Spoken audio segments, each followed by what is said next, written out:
Hey, what's up, everybody? Welcome back to UFC Roundup. I'm here. Michael Chiesa is here, and we're going to talk about the pay-per-view. UFC 270 just happened this past weekend. What a way to start off the year, Michael. And still, Francis Ngannou. We got amazing fights that happened this past weekend. We got some juicy drama going on. We got a lot to talk about, but we got to start with and still Francis Ngannou. 5-round decision. We're talking last week about some wrestling that could be used to advantages and this and that. But really, in the back of our minds, I know me and you are both thinking these guys are going to go out there and they're probably going to have mostly a stand-up fight. And we saw Francis have to dig deep and use some wrestling and flip the script. We had injuries.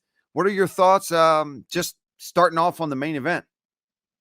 Well, first and foremost, Paul, I was in Anaheim. And I knew the second that I saw Francis Ngannou walk out with double knee sleeves on, I'm thinking this guy, he's going to wrestle this fight. I mean, you got to remember, this guy comes, originally he's from France, training with Ferdinand, Cyryl's coach.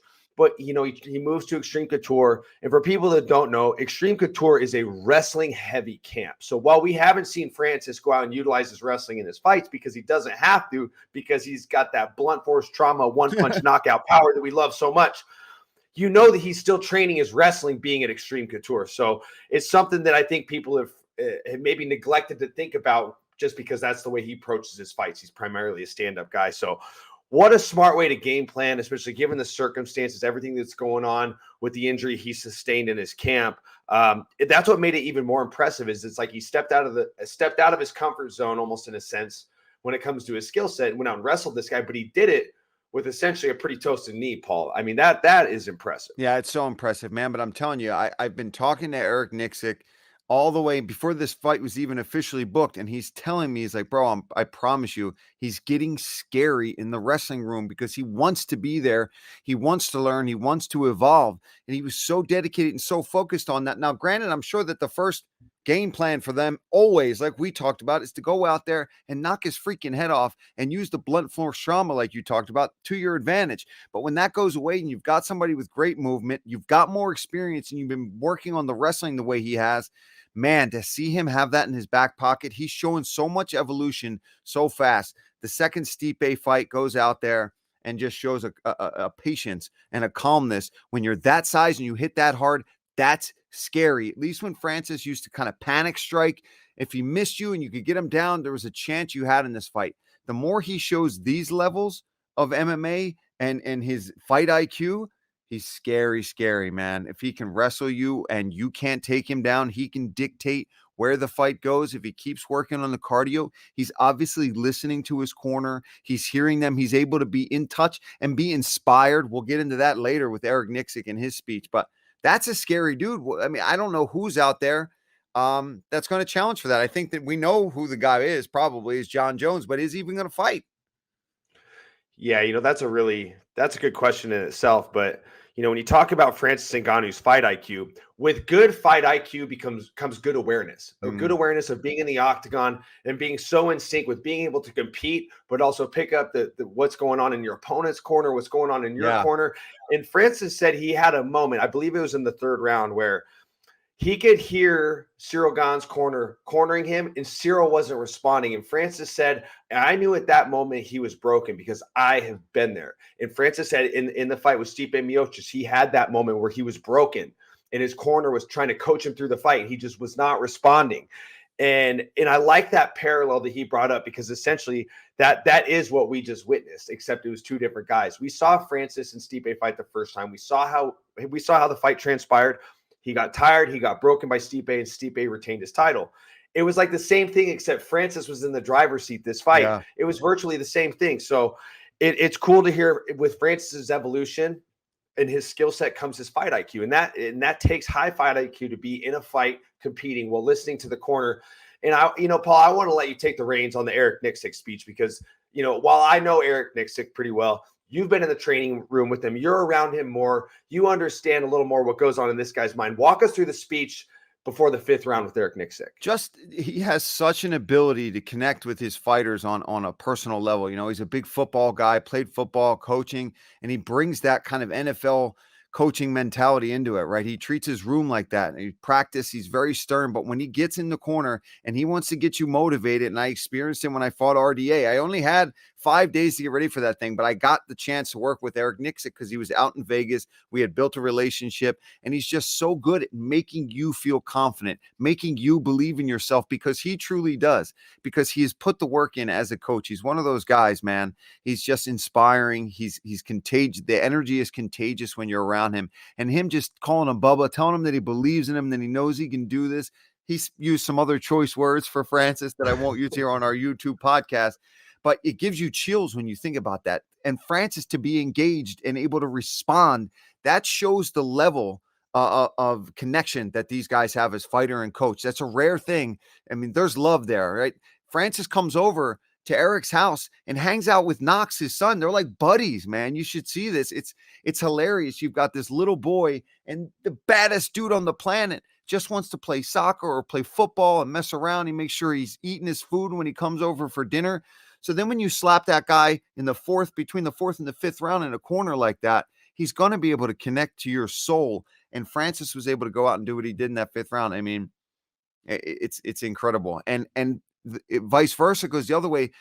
In Gane's corner, it's a double-edged sword out there, because yes, he knows Francis very well, his coach, but Francis knows what's going on. He knows that corner. He knows what the commands that are going to come out. I think it backfired a little bit. I know there was a lot of talk from the Ciryl Gane corner about how they were going to have the advantage and this and that. And I just think it reared its ugly head that he also knows what's going on in that corner just a little bit. Yeah, and I think that goes hand in hand with what I said before too, about how like Francis has been in that same situation. Ferdinand was in his corner against Stipe, so virtually it's the same situation. And talking about some of Gane dropping back for the leg lock, that being something that was a little suspect, and it kind of led me to think, like, the news started to kind of break about Francis's knee as fight week started to go on. And one thing that was pretty telling for people that don't know, I love to bet on fights. So I'm paying attention to this betting line in this Ciryl Gane Francis fight. And I see that Francis, the line starts to shift, like he's becoming this big underdog. At one point, I think he got up to about a plus 140, plus 145. And I'm like, how is the champ becoming an underdog? And then on the tail end of that, I'm finding out that there's rumors about Francis having a knee injury. So, have you ever gone into a fight, Paul, being that compromised, having sustained such an injury? I got to ask that. And on the other side of that, have you ever been in a situation in a fight where you knew your opponent had a certain injury? Like, and the only reason I'm bringing this up is because of the leg lock. I'm like, did you drop back on that leg when the going got tough because you knew that there was an injury there? Did they mention it in the corner? Like, so I want to know, have you been the guy that's been going into a fight with an injury, and have you ever had an opponent that you knew had an injury going into a fight? Yes, have gone into a lot of fights with some sort of injury. The one that I remember absolutely most was going into that Danny Castillo fight, which was only my second fight in the UFC. I replaced Rustam Khabilov. Cowboy basically got me the fight. I had no business fighting Danny, who had way more experience. But anyway, at the time, I was, so by the book, so worried about everything. Cowboy wants to go snowboarding. We all went snowboarding, and I can talk about this now because obviously I still fought the fight. I didn't pull out from some fake injury or something like that. Otherwise, the UFC might come calling for some medical bills right now, but I didn't get it treated. But anyway, I crashed really bad on the mountain. He convinces me to get up there. I hurt my collarbone. Turns out I think I may have fractured my first rib. At the time, I thought I just dislocated this. It was like up here in my throat. And Dr. Hightower out in Albuquerque was able to work it in. And every day we just worked it in a little bit more and a little bit more. And I would get a little range of motion, but I wasn't sparring. I was barely running. I was just doing like Aerodyne sprint rounds over at the strength and conditioning out there in New Mexico. But I mean, look at what happened. I mean, I could barely even throw left hooks. And that was some of the best I've looked in a fight. But as far as an opponent, I don't remember anybody ahead of time really having an injury. When I was training for Al, the 2 times I was going to face him, I was really working on low leg kicks and calf kicks and things like that. Cause I it's a brutal game, but I know he's got bad knees. So we certainly weren't going to ignore that. Yeah. And you didn't need the left hook when you got that spinning back fist in your arsenal. So, That's nice. That's a nice thing. How That's a about you? nice little ace you got up your sleeve there, Paulie. It's crazy when it comes to injuries and fights, because some of the best I've ever been physically going into a fight have been fights that I've lost. As on the other side of it, the fights I've gone into with crazy injuries have been some of my best performances. I had knee surgery 6 weeks before UFC 157. I had my meniscus completely scoped out. The UFC knew about it, but I was just like, I had a doctor that played college football. So he was just kind of like, well, a doctor would say you're out for like 8 weeks, but I had this same injury and the same surgery when I was playing football. So I ended up playing the next week. And so I was like, well, I'm going to listen to my doctor. So I went through with the fight and I won my UFC debut. And before the RDA fight, I had completely shattered my nose. I was just lucky it didn't displace, but 6 weeks before the fight, completely shattered my nose. Yeah, Didn't I spar remember the you whole saying camp. that. Didn't get touched. Just was like, had to go through this camp, not doing any live work. It was not fun going through that camp, but fortunately I went through it the fight because I won. But and same as you, Paul, I've never really known an opponent of mine has an injury, but I've kind of been in that situation when I fought Anthony Pettis, double-edged sword going into a fight with injuries. I actually broke my foot 11 days prior to the fight. And I was at the PI and I was running around in a boot and trying to hide it from everybody. And I'm pretty sure Bilal saw me. I know Bilal and Pettis are boys. And hey, no harm, no foul. This is a brutal sport, man. So sure enough, I get Pettis on the fence in round 1 and he's stomping the heck out of my foot. I'm like, you guy. We're gonna have to have a conversation with him. We're gonna have to have a conversation. I don't care. It's a brutal sport. No, I do it for my teammates, dude. If I saw my teammate's opponent running around in a boot at the PI, I'd be like, yo, homeboy's got a broken foot. Kick it, grab it, squeeze it, punch it. Whatever you got to do. Yeah. And just, to wrap up the other side pretty much. I know we talked a little bit about Ciryl Gane, but I mean, the guy goes and he wins. He's undefeated. He goes and wins the interim belt against Derek Lewis in his hometown. He comes out here against a former training partner, we'll say. We won't say they were ever best friends or teammates, right? And he loses. He's finally got an MMA professional loss. I mean, the guy is still so young, so fresh in his career, hasn't taken a ton of damage. I think he's going to learn so much from this, right?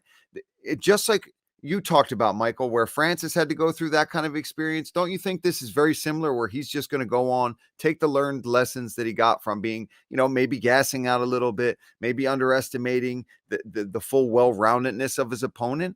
And you'll move on and you'll be a better fighter from here on out.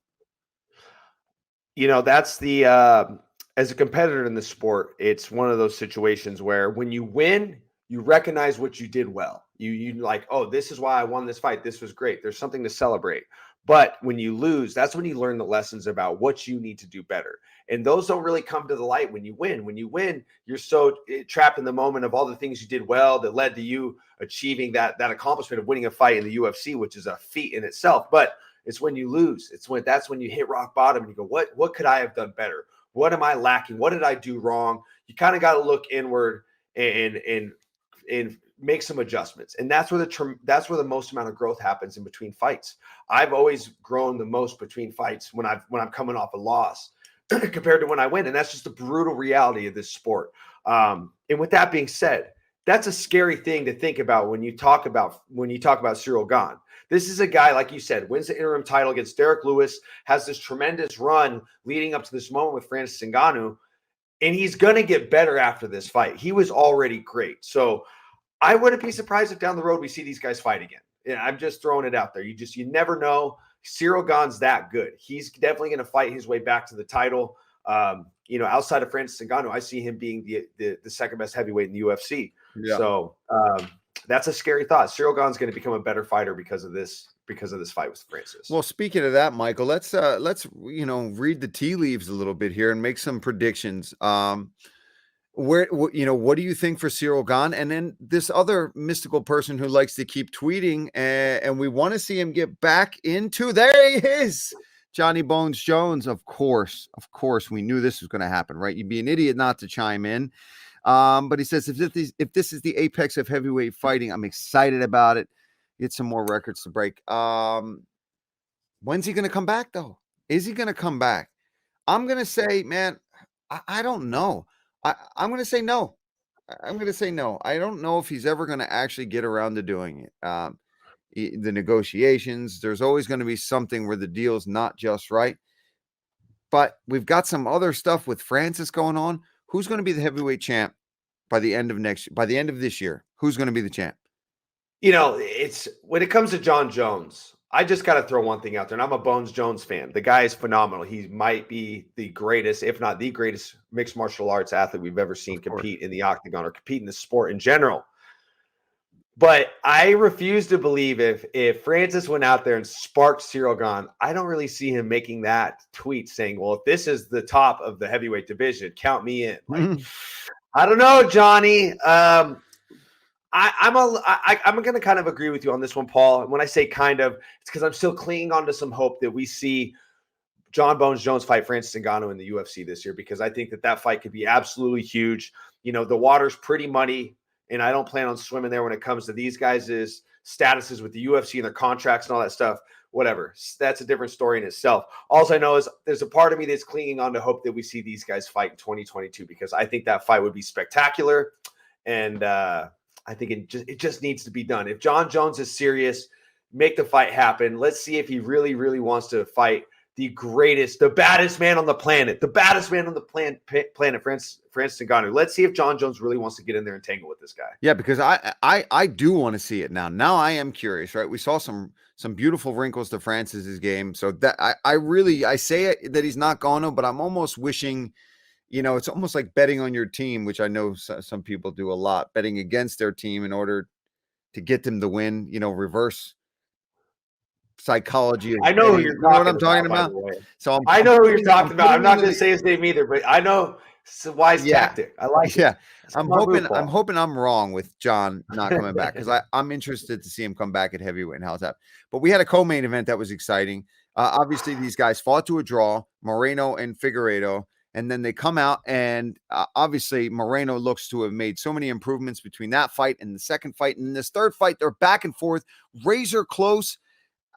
Man, I'd have to go back and watch it again, because in the moment it was so damn close. I may have edged it a little bit for Moreno, but I can't argue with Figueiredo getting that decision. He looks sharp. He looks to have improved so much, right? I think he learned a lot of lessons from that second fight between him and Moreno, where he went out there, he underestimated him. He thought he was going to go in there and take him out.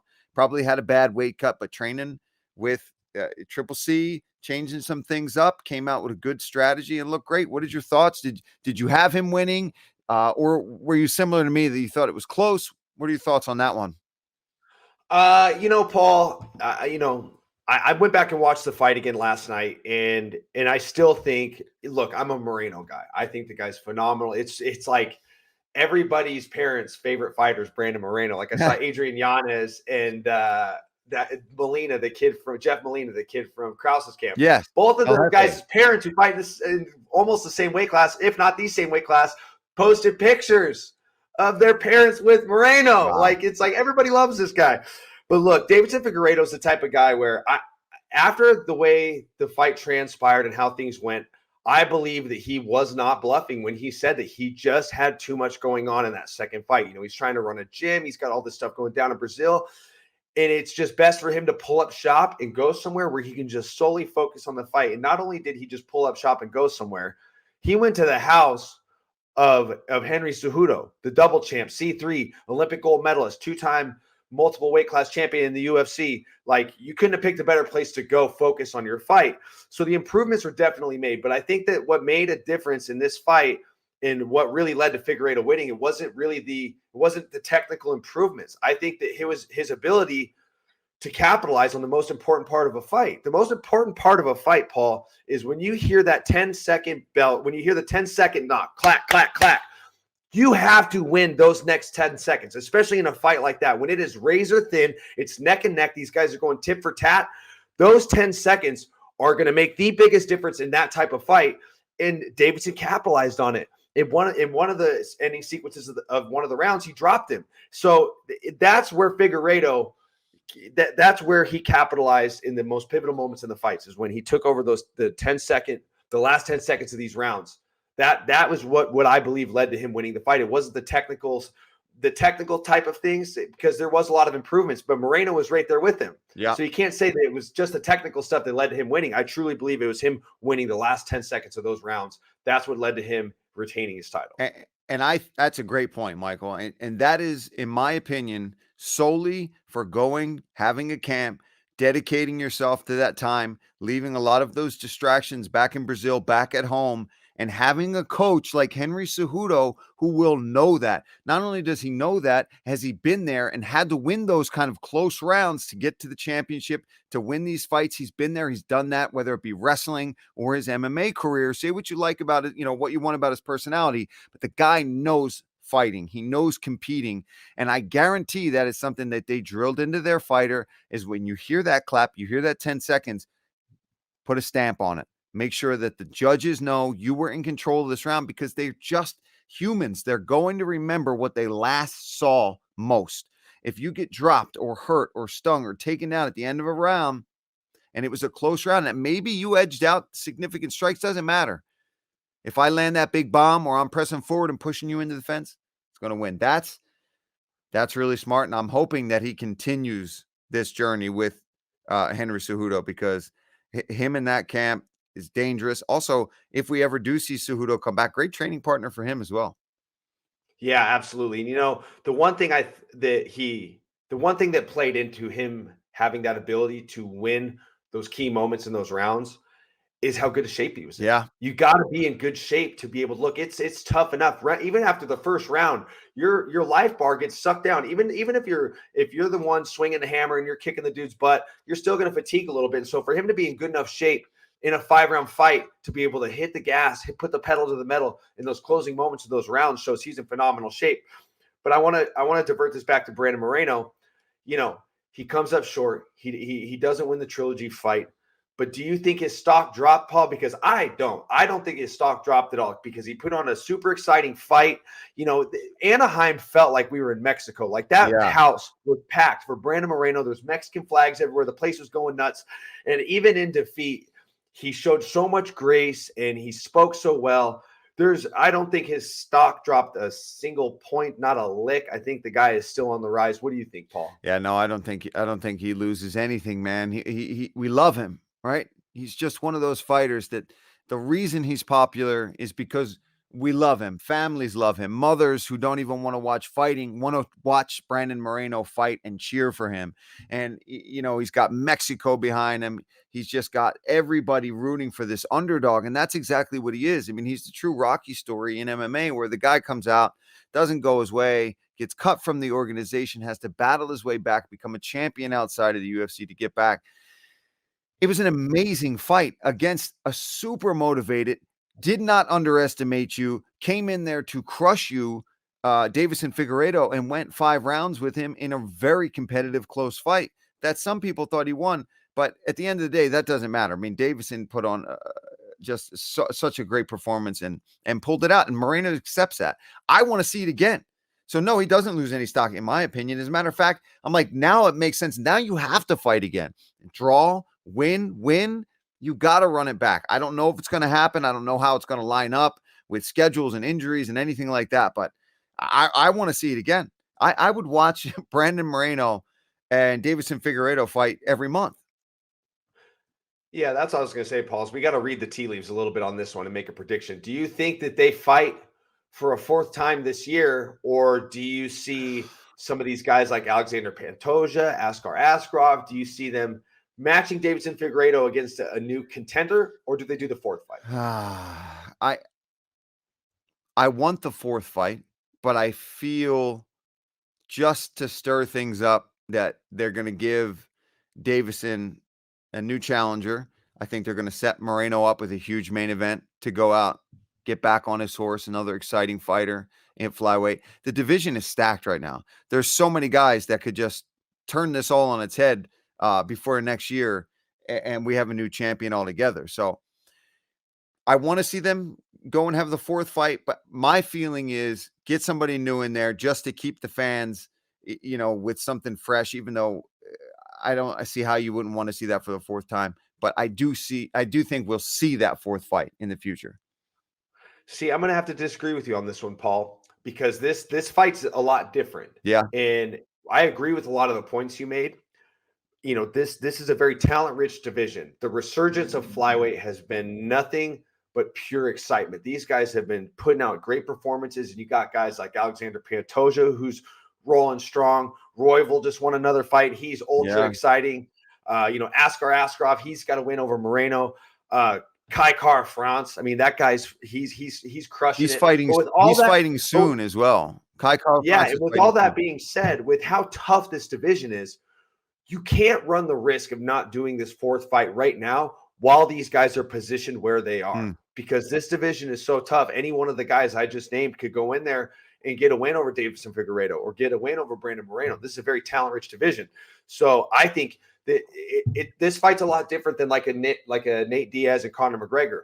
That fight will always be there. The trilogy will always be there. There's no rush to do it. It doesn't matter if those guys lose their next 5 fights apiece.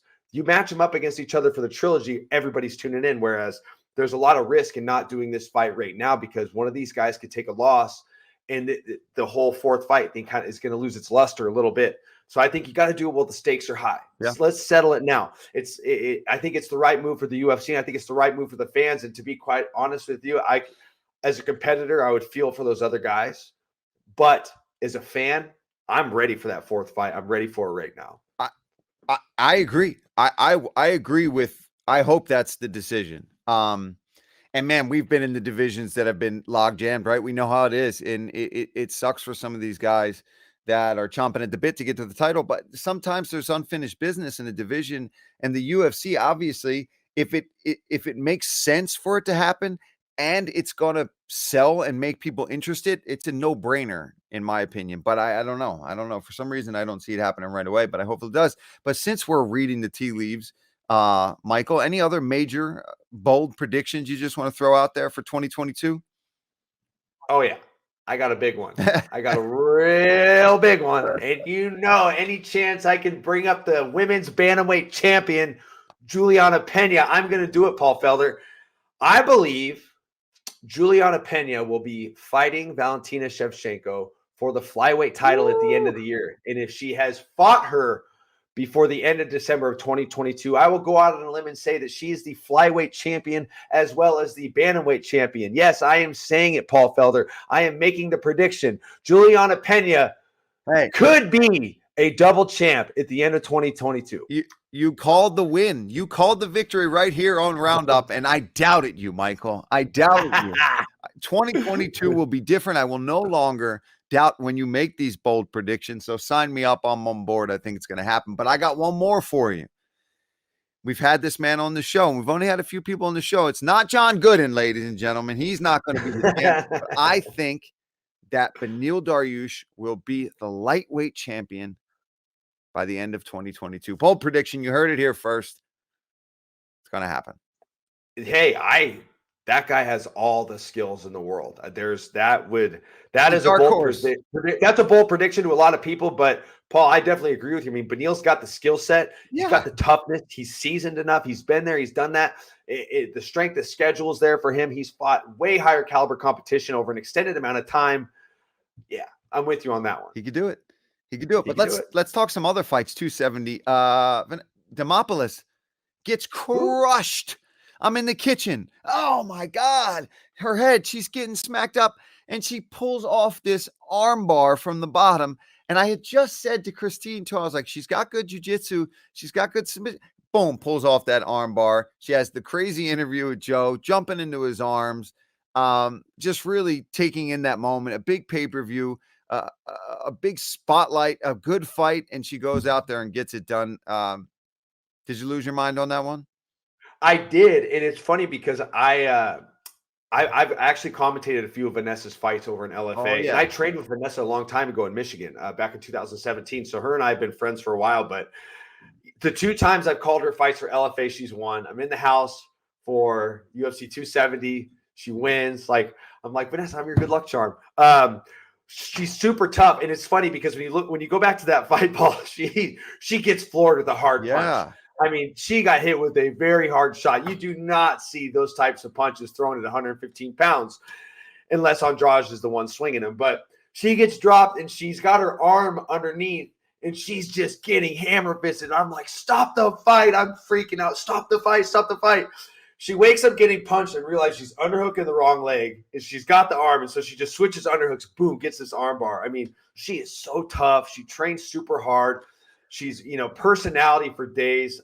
Just a tremendous performance, and she pocketed a nice little extra $50K. Yeah. So good on Vanessa Demopoulos. Yeah. Very interesting story too. If you ever got to do any of her fighter interviews, Paul, she's got a crazy life story. She's a very interesting character. Yeah, I've interviewed her for past fights and Contender Series and stuff. Yeah, and she's very open. She's just got great personality, and definitely a big coming out party for her at UFC 270. Right, these are those moments that fighters just dream of. You get the interview with Joe, you get the $50,000 bonus. You're live on. I don't know if that was early, right? That was still the pay-per-view prelims, but still, people are watching those kind of fights.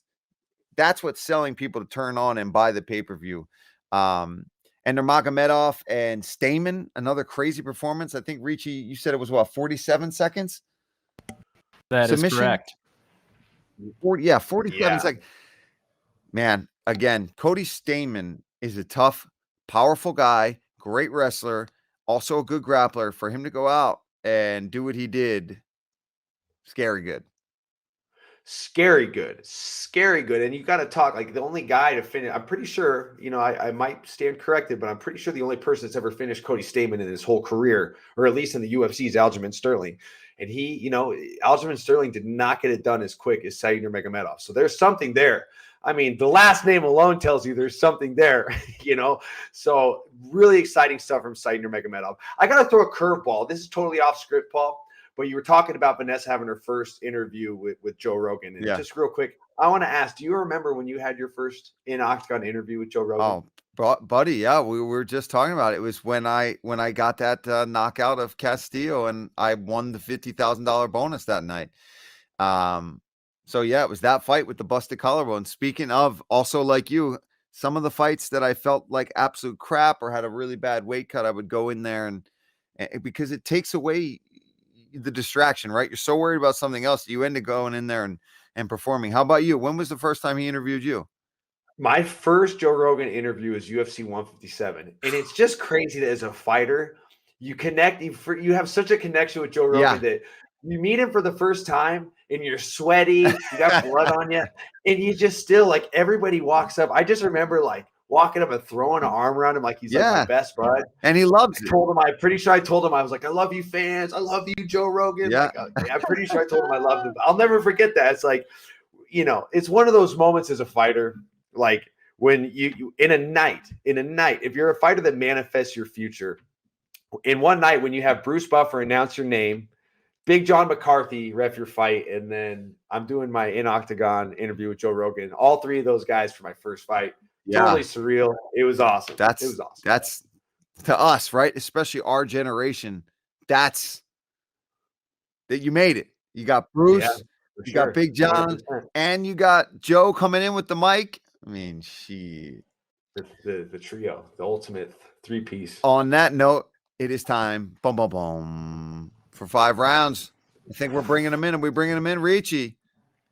Yeah, let's go. Round 1. We're off. Oh, there weekend. he is. Richie, wow. Sipping a cup of coffee over there? Don't take your time. We're off this weekend. Anyway. But on February 5th, Jack Hermansson, Sean Strickland, middleweight main event. Your thoughts? You're both working. I'm working it.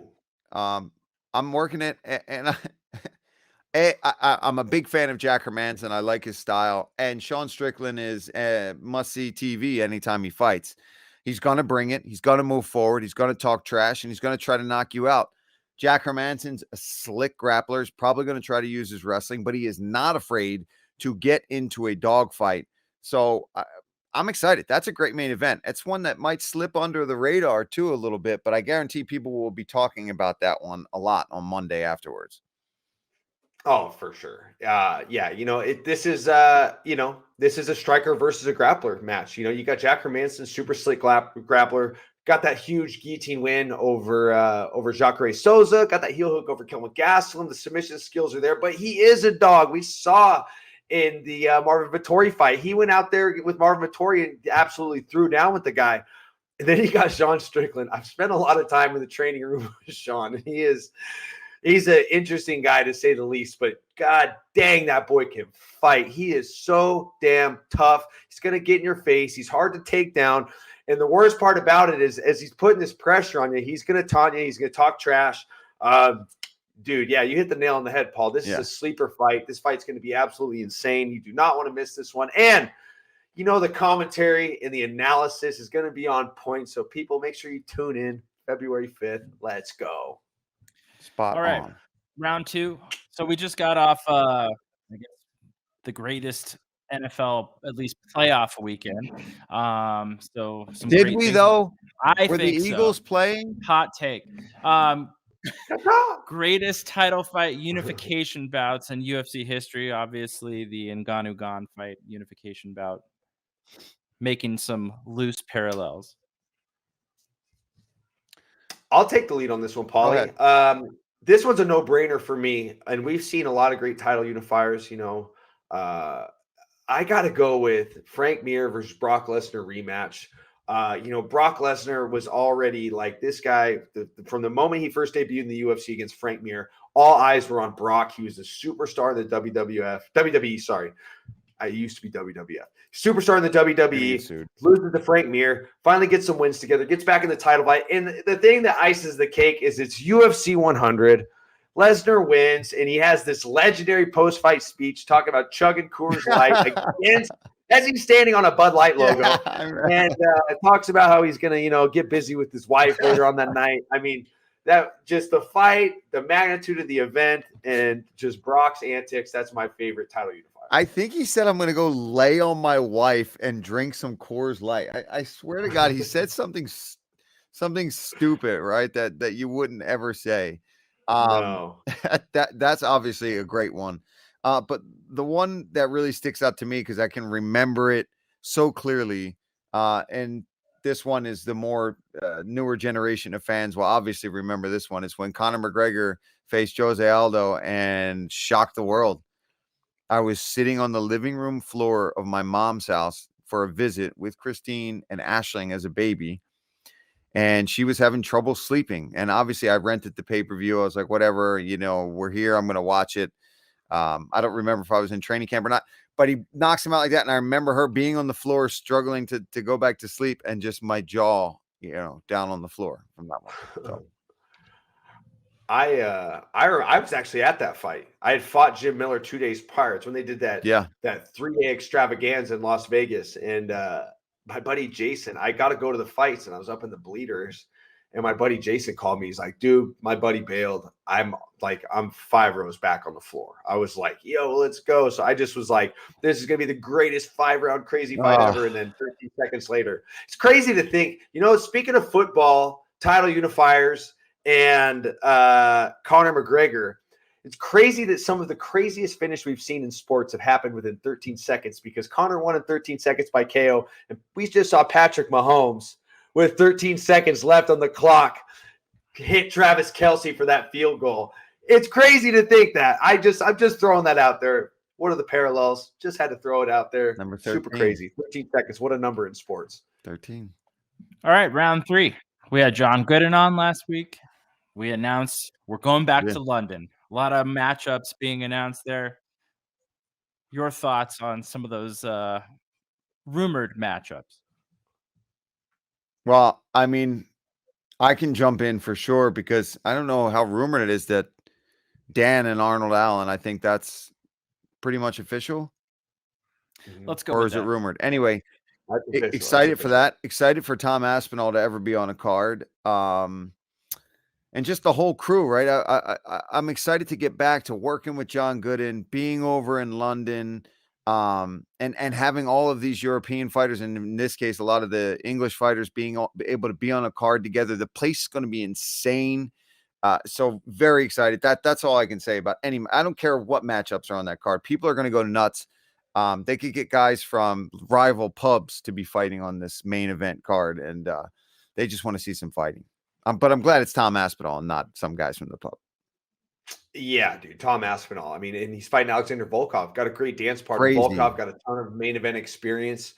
This is a big coming out moment for Tom Aspinall. And if you know how well prepared this guy is, like there's spreadsheets that him and his dad do. And, John Gooden was telling us all about the ins and outs of this development process they've created for Tom Aspinall. So I'm excited for that. And the return of Gunnar Nelson. Yes.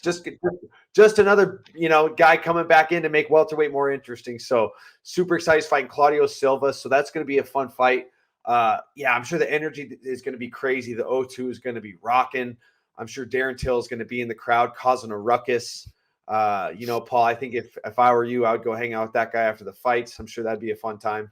Yeah, but you gotta be careful. It's cool to get these guys back in their backyard fighting. I mean, there's something special when the countrymen get a fight in their native land, or people that from neighboring countries get to come fight somewhere close to home. That's got to be good for them and good for their families as well. Yeah, it's good all around that we're getting back there, that we're traveling. Just yes, and more. Yeah, back on the road, baby. Let's do it. All right, round 4. Dana goes on TMZ saying that he expects Conor to come back this summer. Do we think that he fights the winner of Oliveira-Gaethje or someone else first? I thought you said, as you were saying that, I read that and thought you said Dana confirmed that Conor was fighting the winner of Gaethje Oliveira. So my jaw just was like, what the F is this? I think we could see him come back. I think it just depends on when does Conor come back and fight. And I don't think it would be wise to throw him right in there. I mean, let's just take away the fact I think title shots should be earned with wins. You don't want to throw a guy in there right off of a really bad leg injury and throw him into a fight with the winner of Oliveira-Gaethje. I just don't think that that's the smartest thing to do. If you're lobbying to get Conor McGregor back to having a belt around his waist, I don't think that's the right move. I think you got to at least get him another fight, get his feet wet, get him back in the win column. And I mean, the guy is always going to be just one win away from a title fight. That's just the reality of it. And you know what? I'm tuning in for it because when Conor McGregor's on point, he's a very exciting guy to watch. What are your thoughts, Paul? Yeah, I agree 100%. I just don't think it's smart. I mean, and taking anything away from how anybody feels about Conor, what is that? I agree. After that kind of an injury and having to take the amount of time that you need to take off to rehab that leg, you would think you'd want to go out there and get a tester fight. I won't even call it a warm-up fight because he's Conor McGregor. He's going to fight somebody that's going to present a big challenge for him no matter what, and that's what he wants.